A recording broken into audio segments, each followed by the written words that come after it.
Our latest episode of the All Indiana Politics podcast with Phil Sanchez UnPHILtered is out. The goal is to give voters a look at the candidates in big political races. For tonight's UnPHILtered, we have highlights from my conversation with former Secretary of Commerce Brad Chambers. He spoke about his plans to be elected to governor.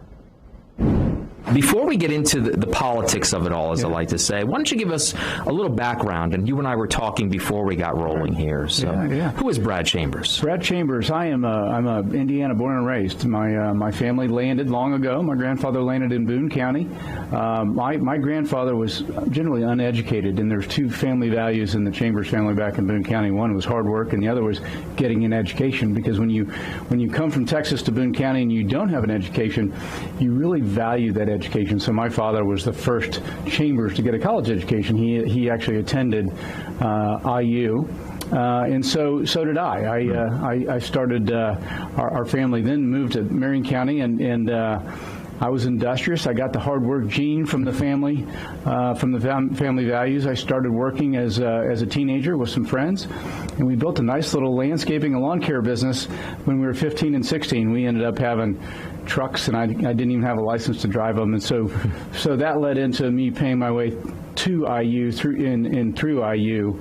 Where I started the company that I continue to run today, Buckingham Companies, 40 years later. So wow. That's a humble beginning, an American dream realized in the Hoosier State. Started from nothing, a self-made guy.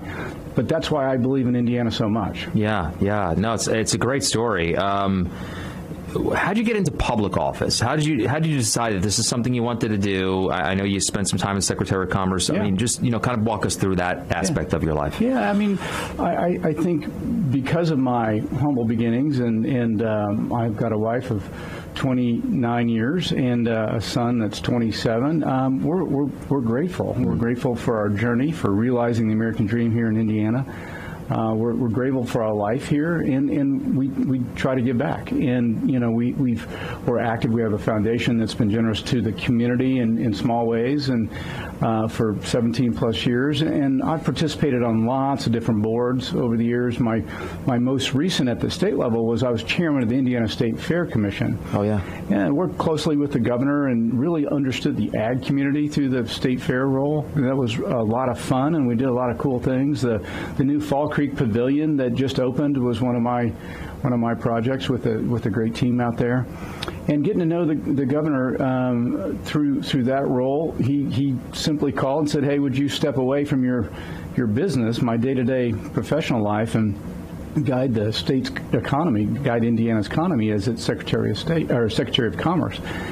And my initial reaction was no, because that was a full-time job, sure. Full-time staff, and 8 global offices. But the more I went home and thought about it and slept on it and talked to my family and my team at Buckingham, the more I realized it was consistent with the values that we had at the company of giving, and so I said yes, conditioned on 2 things. I said, "Governor, I'll do this for 2 years, and I'll do it for $1 a year. This is service. This is not a career change. I've got a great career, and I love the work I've been doing for 40 years, but this is service." And so stepped into that Secretary of Commerce role for 2 years, and man, did we make a difference. I mean, we broke lots of economic development records and grew wages, and it was an incredible experience that really leads me here today. I looked under the hood of the state, and I said, we've got a great state, but it could be even better. Yeah. And 4 years, if I'm fortunate enough to get 4 years in the governor's office, 4 years would afford me to kind of run towards that even better. Economy comes first, and you think everything else will then fall into place once you get the economy stronger. Is that right? Would that be fair to say? Yeah, I mean, I think the math proves it too. I mean, when people are prosperous, when their lives are good, when they have resources, crime is down, right? Education is up. The job of government gets less when people are prosperous and secure.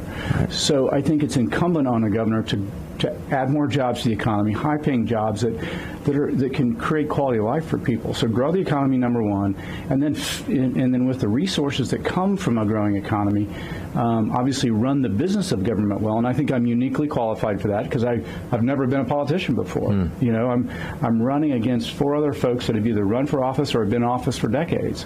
I come to this with a fresh perspective, a business perspective, but grow the economy and then take the proceeds from that, run the business well, and fix the things, invest in things that are necessary for a good quality life in Indiana. And you can listen to the full conversation on the All Indiana Podcast Network. Just scan the QR code on your screen. That'll take you to the website at wishtv.com.